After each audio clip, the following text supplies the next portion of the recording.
Halley's Comet, with its star-like head and great luminous tail, sweeps across the heavens on its long voyage beyond the farthest planet. I came in with a comet, he said, and I shall go out with a comet. One of America's greatest humorists wrote these prophetic lines. His name is Mark Twain. This is his biography.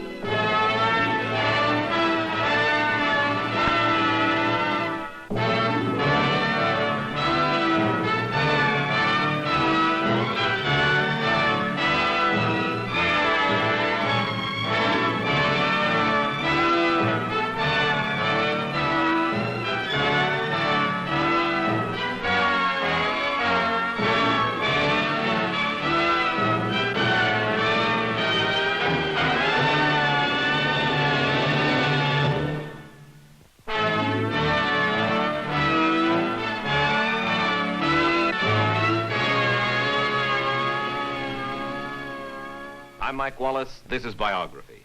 Our story, Mark Twain. Mark Twain gave the world rich, warm-hearted laughter when he described the adventures of Tom Sawyer and Huckleberry Finn. But Twain's books were also laced with cynicism, and at times he was downright insulting to his fellow man. Yet even in his least rollicking moods, there are moments of humor and sympathy. For Mark Twain had an understanding of life given to few men. Mark Twain rests quietly on the porch of his lonely house, an old man watching the dawn of the 20th century. His world has changed. His time is gone. Yet he feels a sense of relief. The title of world's greatest humorist has been a heavy burden. There have been times in his life when he wished there were no Mark Twain, only a Sam Clemens.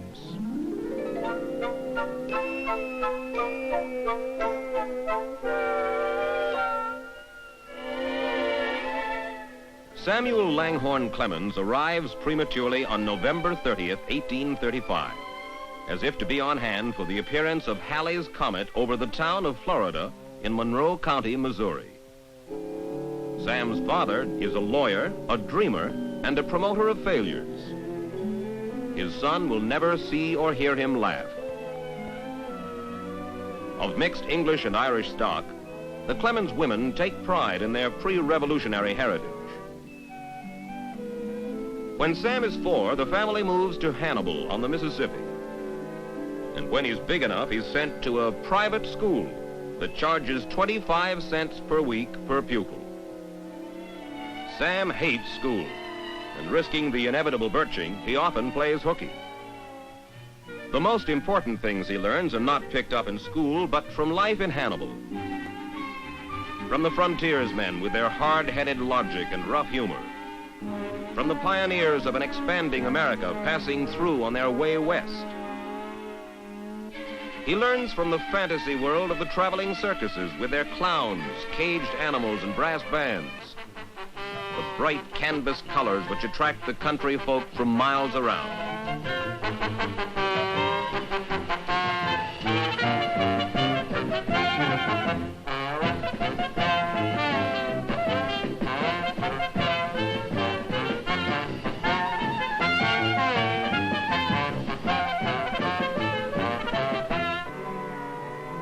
And from the fields around Hannibal, he learns the difference in taste of a watermelon honestly come by and one acquired by art. He learns what freedom and independence are like from the prairie hawk hanging motionless in the sky. He thrills to stories told by firelight, and he learns the power of a tale well told. Young Sam Clemens comes to know ugly things too. Slaves chained for transportation to the markets. He sees men killed in brutal waterfront brawls, and the boy is troubled by the sight of death and man's inhumanity to man. But Sam's sharpest impressions come from the great Mississippi, rolling its mile-wide tide along, shining in the sun. With its giant trading scows piled with goods from places with far-off names, Memphis, Natchez, and New Orleans. The Mississippi with its secret islands. Places of mystery and adventure for boys like Sam Clemens.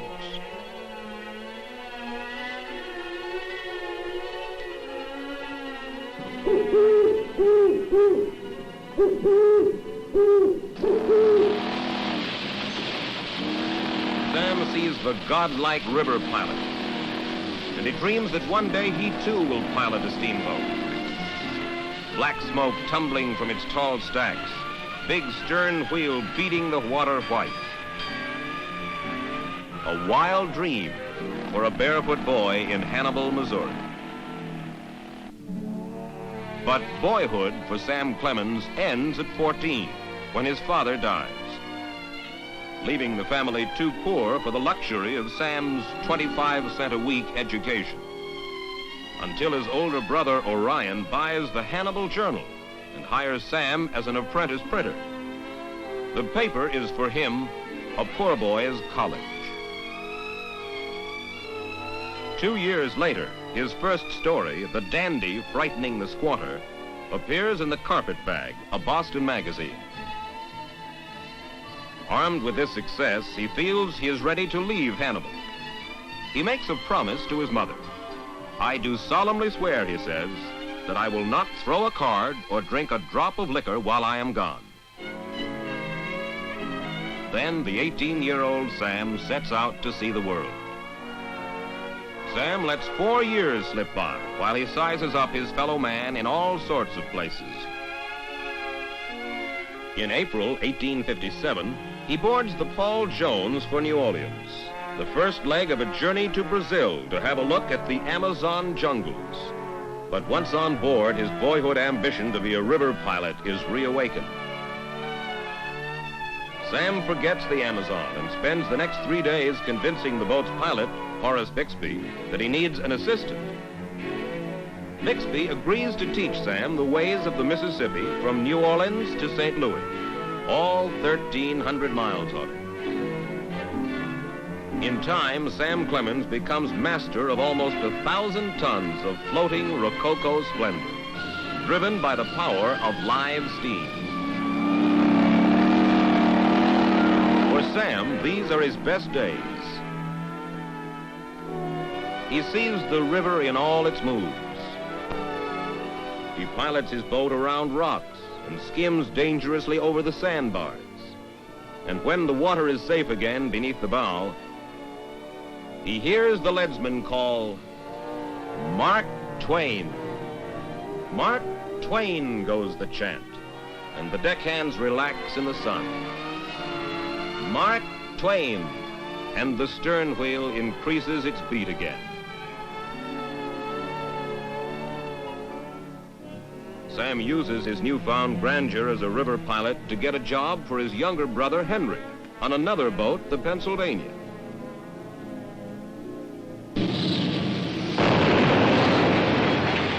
But Henry is killed when the Pennsylvania's boiler explodes. And Sam is heartbroken.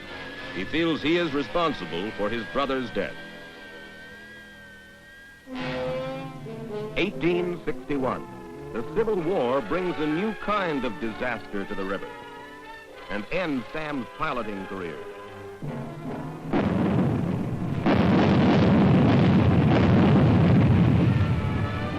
At the age of 25, he gives up the Mississippi and the boyhood dream that came true.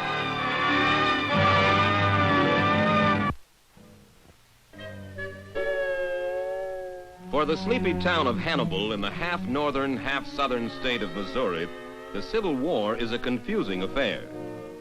The townfolk spend much of their time trying to choose a side.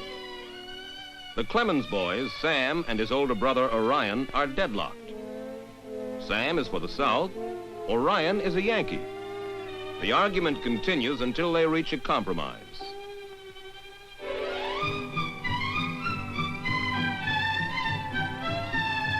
Orion persuades Sam to go west with him, to the new territory of Nevada.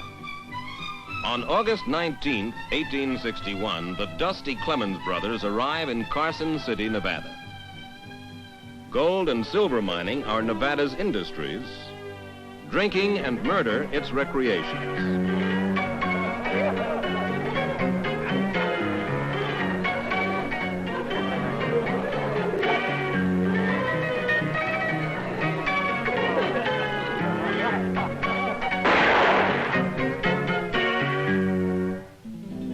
Sam never amounts to much as a minor, partly because of his reawakening interest in writing.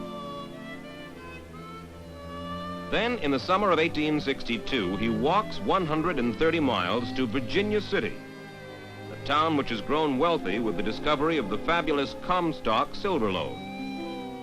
Sam Clemens goes directly to a newspaper called the Territorial Enterprise. "My name is Sam Clemens," he says quietly, "and I've come to write for your paper."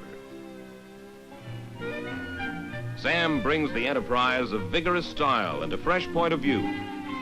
He lampoons and satirizes pork barrel politics and everything else the territory takes seriously. And he soon earns some formidable enemies. Hoping to throw indignant and possibly violent readers off the track, Sam begins to sign his humorous articles by a new name, Mark Twain. But the climate in Virginia City is too hot, even for Mark Twain. And so Sam drifts to San Francisco and takes a job with the Morning Call. The Call refuses some of his articles concerning local police brutality. But Sam sends his acid humor off to the Devil May Care Enterprise in Nevada. This results in a quick sellout of all copies of the Enterprise as soon as they arrive in San Francisco. Sam's passion for justice makes him popular with everyone but the police. During the winter of 1864, he tries mining again at Angel's Camp in the Sierra foothills. Instead of gold, he finds material for a story he will call The Jumping Frog of Calaveras County.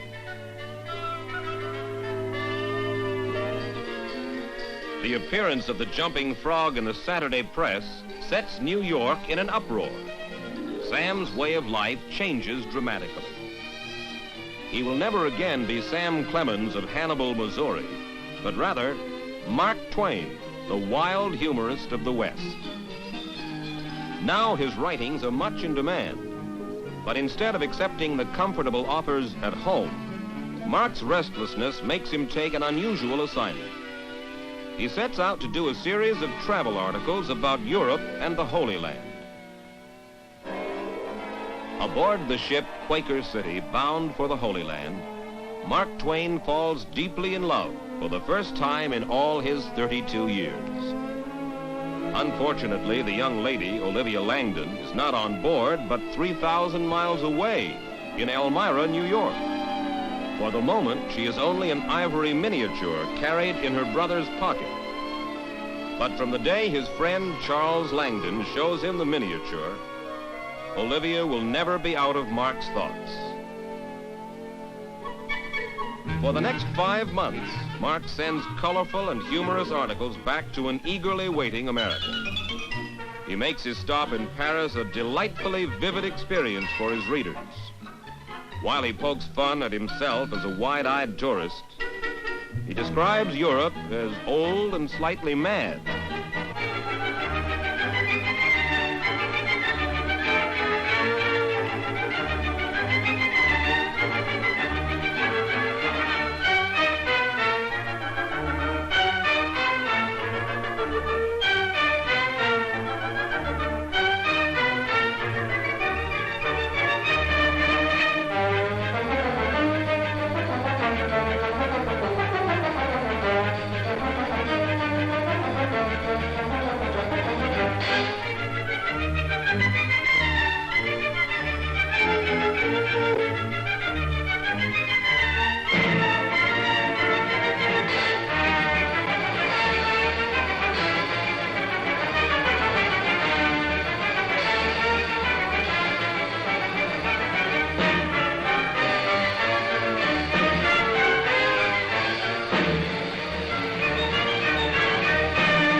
Mark Twain comes home a national celebrity, and he wastes no time in laying siege to the Langdon mansion.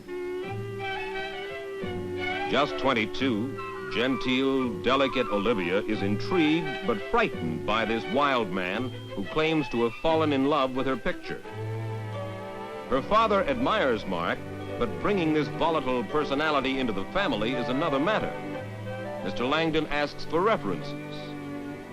Mark writes to his old pals in Nevada for recommendations. Brilliant, has a great future, they all agree, but would make the worst husband on record. Despite this help, Mark wins out, and on February 2nd, 1870, Olivia Langdon becomes Mrs. Samuel Langhorne Clemens. Soon after his first book, Innocents Abroad, is published, Mark Twain is acclaimed the greatest humorist of the age. His success with Innocents Abroad is followed by even more acclaim for Roughing It, a story of his life in the West, and by The Gilded Age, a satire and burlesque of the era of President Grant. Now, within a few brief years, Sam Clemens, the pioneer boy from Hannibal, is the famous, respected, and wealthy Mark Twain. His new home in Hartford, Connecticut has 19 rooms, a balcony like a riverboat wheelhouse, a porch like a riverboat's deck. 3 girls, Clara, Jean, and Susie, are born to the Twains. Susie is his favorite, but he loves them all with a quiet devotion. Then, in the 1870s, 2 imaginary boys are born at the Twain house. They are named Tom Sawyer and Huckleberry Finn. With Tom and Huck, Mark Twain takes his readers back to the Mississippi, to a time that is forever summer.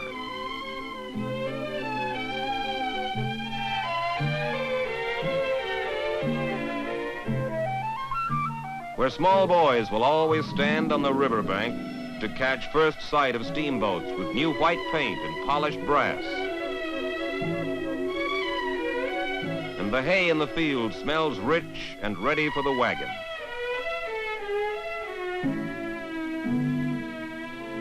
Back to the quiet southern town that will never know more evil than it needs to make it exciting. Mark Twain's 3 books, The Adventures of Tom Sawyer, Life on the Mississippi, and the immortal Huckleberry Finn, are the beginning of a remarkable outpouring of short stories, articles, and novels. Among them, The Connecticut Yankee in King Arthur's Court, and The Prince and the Pauper. By 1890, Mark's prestige is immense. He is listened to and quoted by queens and emperors. In London and Vienna, traffic is stopped to let him pass. Mark is admired by renowned authors like Rudyard Kipling and Robert Louis Stevenson. He meets and makes a friend of young Winston Churchill. And George Bernard Shaw calls Mark Twain by far the greatest American writer. But at the peak of his fame and good fortune, the earth begins to tremble beneath Mark Twain. His business ventures fail to show a profit and then become a growing drain on his savings. Mark realizes that he has dangerously overextended himself. And for the next year, he works desperately to avoid financial disaster. But it is too late. In 1895, ill, almost 60 now, Mark and his wife Livy leave for a world lecture tour to pay off his creditors. The exhausting trip ends in London, where their daughters Susie and Jean are to join them while Mark writes a book of his travels. But the children do not come. Across the Atlantic, Susie, his favorite, dies of meningitis.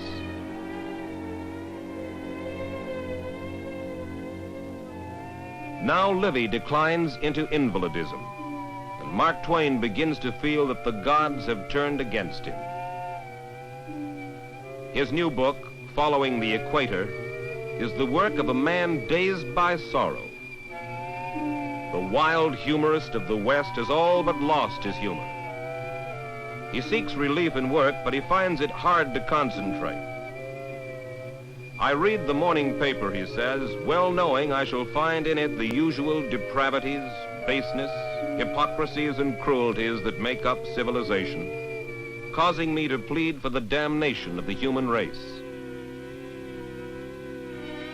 Because of Livy's failing health, Mark takes the family to the warm hills of Italy. But at their little villa near Florence, in June of 1904, Livy dies. At 9:15 this evening, Mark writes, she that was the life of my life passed to the relief and peace of death. I am tired and old. I wish I were with Livy. Except for one last trip to England to receive an honorary degree from Oxford, Mark Twain will never travel again. Mark Twain's last 2 years are spent at his new home in Redding, Connecticut, with his daughter Jean. Here, despite recurring heart pains, he smokes as many as 20 cigars a day and restlessly plays billiards until far into the night. Then, on Christmas Day of 1909, Jean Clemens dies of an epileptic convulsion. Well, he says with tragic resignation to a friend, I suppose you have heard of this final disaster. 1910. A lonely Mark Twain watches the close of the first decade of the 20th century. He feels that he has been made to outlive almost everything he has ever loved. But his fighting spirit remains unbroken, and his power with words has not deserted him. He expresses his answer to the questions of life and death in his final work, The Mysterious Stranger. There is no God, no human race, no heaven, no hell. It is all a dream, a grotesque and foolish dream. Man is but a thought, a useless thought, a homeless thought, wandering forlorn among the empty eternities. But these words, written by a Mark Twain, bitter and disillusioned by tragedy, are overlooked and all but forgotten by a world that will be forever grateful for the laughter and warmth of his vintage years. Then on April 20th, 1910, 74 years and 5 months since it passed over the Clemens cabin in Monroe County, Missouri, Halley's Comet appears with its great luminous tail sweeping across the night heavens on its long voyage beyond the farthest planet. I came in with the comet, said Sam Clemens, and I shall go out with the comet. The next day, Mark Twain is dead.